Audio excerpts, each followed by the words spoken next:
Os segredos sombrios do cangaço. A conspiração silenciada do Nordeste. Você sabia que existe uma conspiração de mais de 100 anos para apagar uma das histórias mais perturbadoras do Brasil?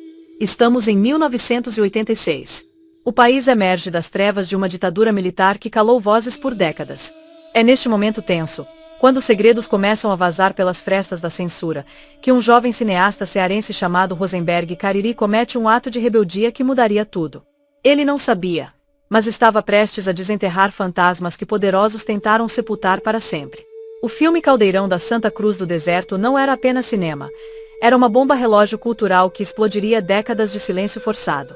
Na abertura da película, uma voz sussurra palavras que fazem o sangue gelar. Desde as sesmarias, o latifúndio divide o Nordeste entre senhores e miseráveis, mas já o povo pobre agitava-se em levantes. Beatos e cangaceiros lideravam as massas oprimidas contra a infelicidade e a fome. Mas por que essa verdade foi escondida? E qual é o segredo sombrio que conecta o cangaço ao nascimento do próprio Nordeste? O nascimento de um fenômeno assombrado. Imagine por um momento. E se eu te dissesse que o Brasil que você conhece é uma mentira cuidadosamente construída? Entre o final do século XIX e início do XX, quando a República Velha tentava desesperadamente modernizar um país ainda mergulhado em séculos de barbárie, algo sinistro começou a se manifestar nos sertões mais remotos. Não eram apenas criminosos comuns vagando pelas caatingas áridas. Era algo muito mais perturbador. Figuras quase sobrenaturais que desafiavam toda a ordem estabelecida, que pareciam surgir das próprias entranhas da terra ressecada. O contraste era aterrorizante. Enquanto algumas cidades brasileiras se modernizavam em ritmo acelerado, abraçando ideais de civilização que pautavam os sonhos da época, os sertões permaneciam presos em uma realidade medieval de privilégios coronelísticos e hierarquias rígidas baseadas na propriedade da terra. Foi neste cenário de paradoxos explosivos que nasceram os demônios do sertão. Padre Cícero, Antônio Conselheiro, Lampião, nomes que ainda hoje fazem eco nos corredores do poder, sussurrados com uma mistura de terror e fascínio. Estes homens se transformaram em pesadelos recorrentes das elites, temas obsessivos de debates que tentavam decifrar como lidar com as tensões entre o Brasil urbano que nascia e o Brasil rural que resistia. Mas o que realmente aconteceu naqueles sertões malditos? E por que suas histórias foram sistematicamente distorcidas? A epidemia do terror. Quando o cangaço se espalhou como praga. Durante séculos XVI, XVII e XVIII, formas primitivas de banditismo já assombravam os sertões. Saques, mortes, estupros eram práticas comuns de quem vivia fora da lei. Mas algo mudou drasticamente entre 1890 e 1940. O cangaço não era mais apenas crime. Havia se tornado uma epidemia. Era o período do cangaço independente. Bandoleiros que não respondiam mais aos coronéis locais, que haviam se libertado das amarras do poder tradicional para criar suas próprias regras, seus próprios códigos, seu próprio reino de terror e justiça nas vastidões sem lei do sertão. Os nomes sussurrados pelos ventos da caatinga causavam pesadelos. Antônio Silvino, Sinhô Pereira, Ângelo Roque, Jararaca, Lampião, Corisco. Cada um deles uma lenda viva, cada um deles um mistério que as autoridades não conseguiam decifrar. Mas dentre todos esses fantasmas do sertão, um se destacaria como o mais enigmático de todos. O Rei das Sombras, o enigma chamado Lampião. Em 1897, no sítio perdido de Passagem das Pedras, nascia uma criança que se tornaria a figura mais temida e fascinante da história brasileira. Virgulino Ferreira da Silva. Um nome comum para alguém que se tornaria qualquer coisa, menos comum. Durante 22 anos intermináveis, de 1916 a 1938, ele e seus seguidores percorreram os sertões como aparições, materializando-se do nada para semear terror e desaparecendo como fumaça no horizonte infinito da caatinga. O ciclo lampionico não era apenas banditismo, era algo muito mais perturbador e complexo. Você consegue imaginar uma sociedade nômade de bandidos vivendo como uma família distorcida no meio do nada. O bando de Lampião era uma aberração social fascinante. Homens endurecidos pela violência conviviam com mulheres guerreiras, crianças cresciam aprendendo a atirar antes de aprender a ler, e até animais de estimação faziam parte dessa família sinistra que vagava pelos sertões sem destino fixo.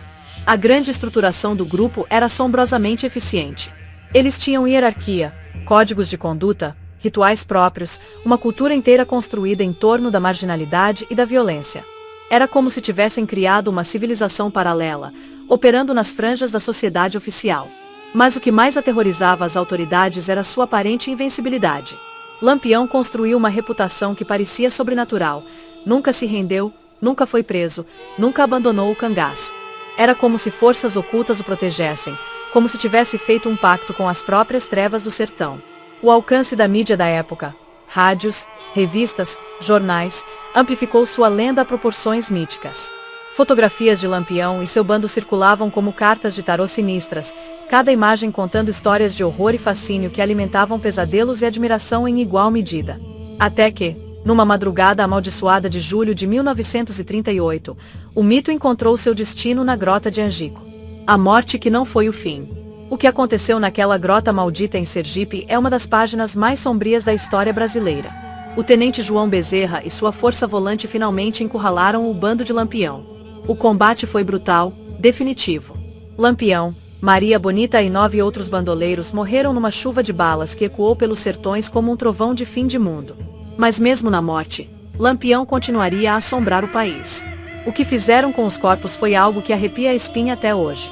As cabeças dos cangaceiros foram decepadas e transformadas em troféus macabros da repressão estatal. Como numa cerimônia medieval de terror, esses despojos humanos foram exibidos pelas cidades da região, não apenas para provar que os bandidos estavam mortos, mas para aterrorizar qualquer um que pensasse em segui-los. As cabeças foram mumificadas e conservadas em museus por décadas, como se ainda temessem que os fantasmas pudessem retornar dos mortos para atormentar os vivos. Liberadas para sepultamento apenas depois de meados do século XX, essas relíquias macabras atestam o controle orquestrado sobre a memória do cangaço. Não seria metáfora dizer que, antes da cultura popular nordestina ser revisitada, ela foi literalmente revistada, policiada e reprimida com uma brutalidade que beira o sobrenatural. A diversidade oculta, o segredo que ninguém quer contar. Aqui está uma verdade que vai abalar suas convicções: o cangaço não era o que você pensa que era. Por mais que existissem padrões identificáveis, cangaço de vingança, de refúgio, de meio de vida, a realidade era muito mais complexa e perturbadora do que qualquer classificação poderia capturar. Imagine grupos de bandoleiros formados por homens de estados diferentes, cada um carregando experiências de vida distintas, formas únicas de falar e agir, crenças religiosas variadas, relacionamentos pessoais que não se assemelhavam às experiências de seus companheiros de armas. A diversidade cultural, estética e social que cercava o cangaço era extraordinária. A indumentária variava dramaticamente. Os hábitos eram únicos, a culinária refletia influências regionais diversas, as crenças misturavam catolicismo com superstições locais, o folclore incorporava elementos de culturas africanas, indígenas e europeias. Por conta dessa singularidade cultural explosiva, considerar o cangaço apenas como manifestação de marginalidade seria não apenas superficial, seria uma mentira deliberada. A conspiração da memória. Como o Nordeste foi inventado. Prepare-se para descobrir uma das maiores conspirações da história brasileira. O próprio Nordeste é uma invenção. Nas andanças pelas veredas infinitas dos sertões, os cangaceiros passaram por territórios que só posteriormente seriam reconhecidos como estados nordestinos. Suas memórias foram sendo conservadas, transmitidas e ressignificadas através de suportes clandestinos, oralidades sussurradas ao pé do fogo, cordéis passados de mão em mão, fotografias escondidas, filmes censurados. Mas aqui está o segredo sombrio que ninguém quer revelar. Porque as memórias do cangaço e a identidade nordestina parecem umbilicalmente conectadas. Como se fosse impossível pensar no país dos nordestinos sem a presença assombrada dos cangaceiros, como se eles fossem fantasmas eternos que habitam o imaginário coletivo. O sentimento de comunhão pode parecer natural, mas a explicação é objeto de uma discussão infinita que toca nas raízes mais profundas da identidade brasileira. A verdade é que estamos lidando com um trabalho deliberado de construção de imaginário social. Os imaginários sociais não surgem do nada. Eles são forjados conscientemente por instituições, grupos e indivíduos que investem energia e recursos para criar pontos de referência no vasto sistema simbólico que uma coletividade produz. É através desses imaginários que uma sociedade se percebe, se divide, elabora seus objetivos e designa sua identidade. E foi exatamente isso que aconteceu com o Nordeste. Ele foi conscientemente inventado como uma comunidade imaginada. A invenção de uma região maldita. Benedict Anderson criou o conceito de comunidade imaginada para explicar produtos culturais como nação, nacionalidade e nacionalismo. Mas o que poucos sabem é que esse conceito revela uma verdade assustadora sobre o Nordeste. Desde pelo menos o século XVIII, a condição nacional teve influência gigantesca na constituição do mundo moderno. Sua legitimidade é tão cristalina na atualidade que não conseguimos enxergar nem remotamente seu fim. Essas formações foram uma destilação espontânea do cruzamento complexo de diferentes forças históricas que, depois de criadas, se tornaram modulares, reproduzíveis, adaptáveis. Mas as distinções entre essas comunidades imaginadas não se baseiam em critérios de falsidade ou autenticidade. Isso levaria a crer que umas podem ser mais reais que outras. O que as distingue é o estilo em que são imaginadas. Stuart Hall sintetizou os elementos sombrios dessa criação: a narrativa da nação que representa experiências supostamente partilhadas, a ênfase em origens míticas com destaque a elementos considerados essenciais, a invenção de tradições que, apesar de parecerem ancestrais, são muitas vezes assustadoramente recentes, o mito fundacional que localiza a nação em tempos imemoriais, e a valorização de um povo puro e original no plano simbólico, enquanto esse mesmo povo é desprezado na prática. E essas práticas sinistras não se aplicam apenas às nações, elas concedem sentidos às regiões, às localidades, a territórios inteiros. A região nordestina, enquanto objeto de representação, é resultado de atos deliberados de percepção e apreciação de grupos que investiram seus interesses em emblemas, bandeiras e insígnias que construíram uma identidade regional artificial. A história regional do Nordeste não é apenas aquela que aconteceu dentro das fronteiras regionais, é a história dos acontecimentos que produziram essas fronteiras. Por isso faz todo sentido usar o conceito de comunidade imaginada para desmascarar a região nordestina. Não por coincidência, ela é chamada simbolicamente de País dos Nordestinos, como se fosse uma nação dentro da nação. Os três pilares sombrios da invenção nordestina. Foi ao longo do século XIX, durante o período imperial, que surgiram as primeiras tentativas desesperadas de construção do imaginário de nação brasileira. Mas foi depois da República que algo muito mais sinistro aconteceu. Frederico de Castro Neves revela uma verdade perturbadora. É comum pesquisadores mencionarem a existência de um Nordeste no período colonial ou imperial, mas isso não é apenas um erro inocente. Pode ser usado para perpetuar identidades míticas, reforçar preconceitos e acentuar diferenças de forma deliberada. A ideia de que o Nordeste é uma invenção do século XX tem coerência histórica assombrosamente profunda. Quando pensamos nessa região, não citamos apenas um ponto no mapa, fazemos referência a um conteúdo sociopolítico que identifica uma forma social de ser e existir que foi conscientemente construída. Durval Muniz de Albuquerque Jr. investigou a região como objeto de saber e espaço de poder e revelou que a invenção do Nordeste surgiu especificamente entre 1910 e 1920 como reação às estratégias de nacionalização que ameaçavam os privilégios das elites locais. Três ações foram fundamentais na demarcação desse território maldito. Primeiro pilar: o combate às secas, a construção do desespero.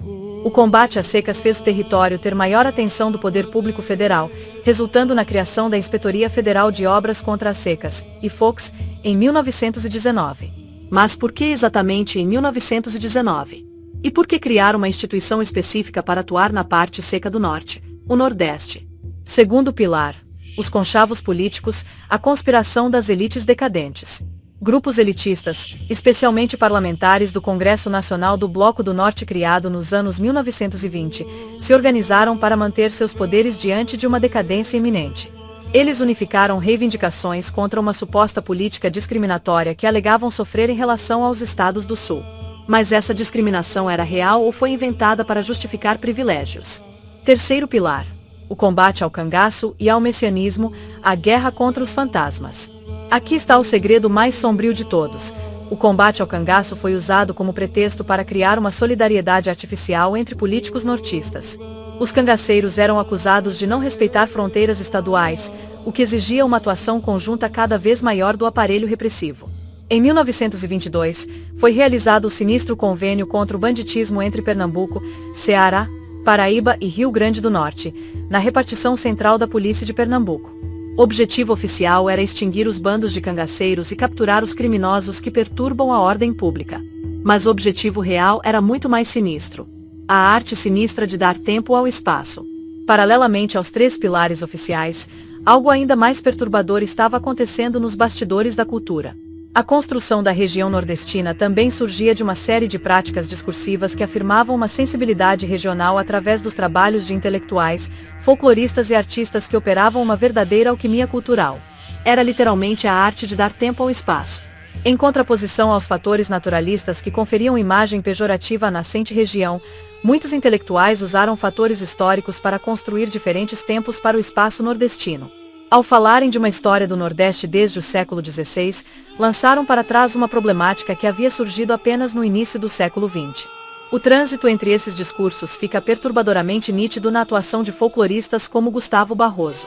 Em 1917, Barroso publicou Heróis e Bandidos, Os Cangaceiros do Nordeste, uma obra que construiu representações sombrias para o Nordeste sertanejo.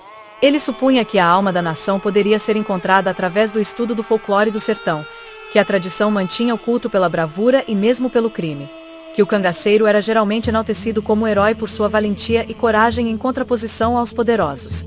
A partir dessa experiência macabra, o cangaço começou a sair das crônicas policiais para os escritos de domínios culturais. A invenção do Nordeste foi imaginada articulando a ideia de que a região teria uma natureza-espaço e uma cultura-tempo particulares. Por um lado, seria um recorte natural distinto no território nacional, legitimado pelo tema das secas periódicas. Por outro, teria uma cultura regional distinta, supostamente imune às influências deletérias do cosmopolitismo que havia desnacionalizado outras áreas do país. As ações e representações da memória do cangaço contribuíram decisivamente nessa demarcação sinistra. De um lado, o discurso de combate aos cangaceiros que transitavam pelos locais que viriam a compor a região cooperou para instituir um espaço propriamente nordestino. Do outro, intelectuais como Gustavo Barroso tentaram retirar as marcas negativas que esses discursos imprimiam na região, construindo significações temporais ao presumir que no sertão encontrava-se a alma da nação. O palimpsesto maldito. Como as memórias foram reescritas. O estudo da construção do imaginário nordestino revela as maneiras sinistras pelas quais a memória cangaceira foi sendo lembrada, esquecida e silenciada. Trata-se de um verdadeiro palimpsesto da cultura brasileira. Um pergaminho que é reescrito indefinidamente através de correções, acréscimos, revisões e deslizamentos, onde nenhuma interpretação escapa à configuração das forças discursivas em luta constante. No início do século XX, algo assombrosamente comum aconteceu. Os cangaceiros foram deliberadamente excluídos dos quadros mnemônicos oficiais do país por viverem fora da lei. Em contrapartida, houve uma preservação intensa nos suportes considerados populares, oralidade, folhetos de cordel, xilogravuras, artesanato, danças, que nutriram uma vontade crescente de registro intelectualizado através da literatura, folclore, etnologia, ciência criminal e outros meios. Mas essa sobrevivência foi marcada por traços de censura real e simbólica de uma brutalidade chocante. O fato de as cabeças decepadas dos cangaceiros terem sido mumificadas para conservação em museus e liberadas para sepultamento apenas depois de meados do século XX atesta o controle orquestrado sobre essas memórias. Não seria metáfora dizer que, antes da cultura popular nordestina ser revisitada no tempo presente, ela foi literal e brutalmente revistada, policiada e reprimida. Os 5 paradigmas da manipulação. A questão central é que o tema cangaço teve ampla recorrência cultural contemporânea e se fez presente em várias manifestações durante o século XX, com intensificação mediada pela veiculação nos meios de comunicação de massa. Apesar da região concentrar uma realidade múltipla de vidas, a imagem nordestina no senso comum foi deliberadamente relacionada a estereótipos específicos: sociedade rural, agrária e artesanal, popular, violenta, religiosa e mística. Essa região é muito mais recente do que a expressão quase ontológica país dos nordestinos pressupõe, manifesta e inculca. As representações do espaço e tempo da região variam drasticamente, mas uma marca comum se tornou a alusão ao cangaço. Com o passar do tempo, o que outrora foi uma associação conjuntural virou uma associação modular, por isso as ligações forjadas são apresentadas como se fossem essenciais. O fenômeno do cangaço foi sendo transformado numa história comum nordestina, um mito nordestino verdadeiramente sinistro. A mitificação resulta dos deslocamentos de sentido que uma narrativa produz para determinado objeto. Os numerosos trabalhos de memória que criaram historicamente a comunidade imaginada nordestina a demarcaram com uma medida de tempo, um antes, um durante e um depois. Ao longo dos anos, esse referente foi sendo preenchido por imagens que, de tão recorrentes, formaram uma estrutura de repetição assombrosamente eficaz. As rememorações sobre o cangaço fizeram parte da construção dessa medida temporal, criando diferentes estratos de tempo, ritmos, sensações e variações que podem ser tanto de ruptura quanto de continuidade. No terreno das identidades regionais forjadas, a memória do cangaço apropriada como elemento que concede sentido à temporalidade nordestina é o que chamamos de mito nordestino. Paradigma naturalista. A Era dos Monstros, de 1889 a 1930. Durante o período da proclamação da República até a Revolução de 1930, no tempo do liberalismo excludente em que o cangaço se tornou epidêmico, o paradigma naturalista calcado na diferenciação do meio e da raça prevaleceu. A formação da imagem do Nordeste demarcou o espaço como atrasado, primitivo e rústico. O combate aberto ao cangaço forjou representações dos bandoleiros com associações pejorativas animalescas, facínoras, feras, bárbaros, marcando o nordestino com o estigma da violência, selvageria e crueldade. Paradigma sociológico: a busca da alma perdida. À medida que o saber naturalista entrou em crise, o saber sociológico assumiu papel fundamental na definição das identidades regionais.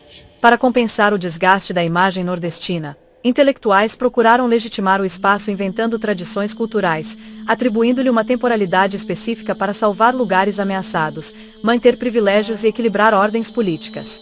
Gustavo Barroso, com Heróis e Bandidos, Cangaceiros do Nordeste, 1917, carregava um misto perturbador de repressão e admiração pelos cangaceiros.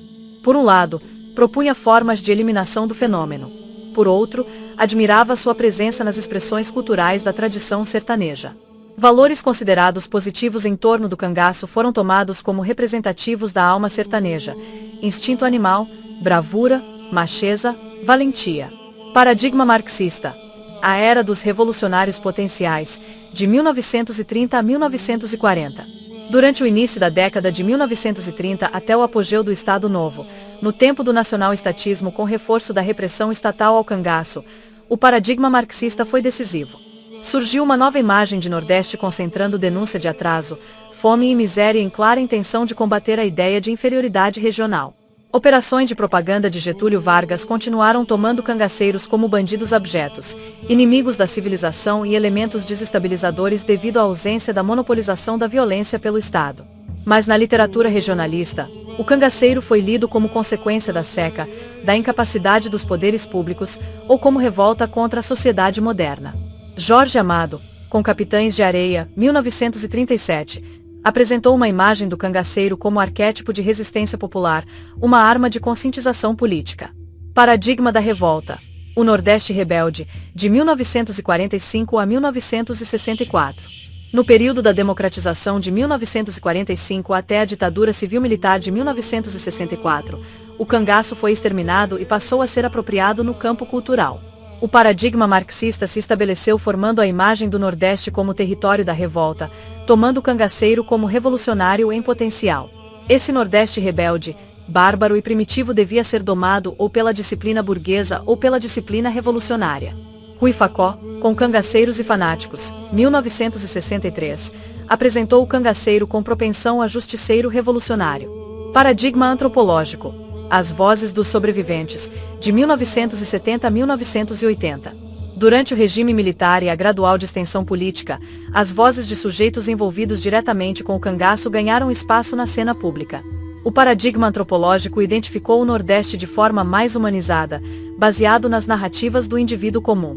O registro, uso e circulação de depoimentos de ex-cangaceiros e ex-volantes atestam essa mudança. Surgiu um combate explícito no campo mnemônico entre a memória anti-volante, que toma o cangaceiro como injustiçado, e a memória anti-cangaceiro, que o toma como bandoleiro cruel. Paradigma pós-moderno: a fragmentação das identidades. Simultaneamente, o paradigma pós-moderno apresentou linhas de dissonância na construção idealizada do nacional popular. Imagens nordestinas mais heterogêneas, globalizadas e híbridas fizeram as disputas entre nordestinos terem outras diferenciações. Aglaé Lima de Oliveira, com Lampião, Cangaço e Nordeste, 1970, exemplifica a relação quase umbilical entre o fenômeno e a região, unidos em combate aos que estigmatizam, através do culto nostálgico à valentia dos cangaceiros. Mas houve maior circulação de imagens discordantes que almejavam romper modelos identitários, como no jornal Lampião da Esquina, 1978, que se apropriou da imagem do cangaceiro para movimentar críticas à cultura padrão, patriarcal e machista. A máquina de criar memórias. A partir da observação desses paradigmas sinistros, que se entrecruzam de forma assombrosamente complexa no decorrer do tempo, fica nítida a centralidade da memória cangaceira na estruturação da temporalidade nordestina. Mas compartilhar marcos memoriais não significa dispor das mesmas representações de passado. Os indivíduos que transitam por essa paisagem passaram a partilhar essa memória de formas dramaticamente diferentes. Alguns através de acontecimentos vividos diretamente ou vividos por tabela, devido à interação com pessoas, personagens e lugares ligados ao cangaço. Outros através do contato com sociotransmissores, escritos, visuais e orais, que carregam essa distinção identitária. Henry Rousseau elucida parte do que acontece. Na maior parte do tempo, esta identidade reencontrada ou que se procura deve fundamentar sua ação por um enraizamento mais ou menos justificado e reinventado num passado e duração que assim lhe ofereçam certa legitimidade. No terço final do século XX, conjuntura de redemocratização no mundo ocidental, houve um fortalecimento da cultura mnemônica em nome da tríade: memória, identidade e patrimônio. Muitas memórias subterrâneas do cangaço eclodiram no debate público, operando simultaneamente fragmentação de identidades hegemônicas e reivindicação de novos patrimônios por grupos que não se reconheciam em heranças antes instituídas. O Caldeirão. Quando as memórias proibidas explodiram. O documentário cearense Caldeirão da Santa Cruz do Deserto é um dos marcos dessas ressignificações sinistras no tempo presente. Rosenberg Cariri nasceu no interior do Ceará, em Farias Brito, região do Cariri, na década de 1950. O filme levou à cena uma história até então pouco conhecida para o grande público brasileiro. Mas por que essa história foi escondida? Trata-se de produção profundamente instigante que permite lançarmos olhar para a problemática através de uma redução na escala de análise atenta às nuances mais perturbadoras. O Caldeirão retrata as comunidades religiosas cearenses de Baixa de Anta e Caldeirão, lideradas pelo beato José Lourenço nas primeiras décadas do século XX. Produzido com base em material vasto, sobretudo depoimentos de remanescentes das comunidades, perpassa temas que o cineasta desenvolve posteriormente: movimentos rurais, movimentos messiânicos e o movimento do cangaço. Referente às memórias silenciadas, alguns elementos ligados direta e indiretamente aos beatos entraram em cena: cangaceiros, Bumba Meu Boi, Reisado e outros. A película foi noticiada pela imprensa sulista em 1986 como filme que marca o encontro do povo cearense com sua memória, durante tantas décadas amordaçada.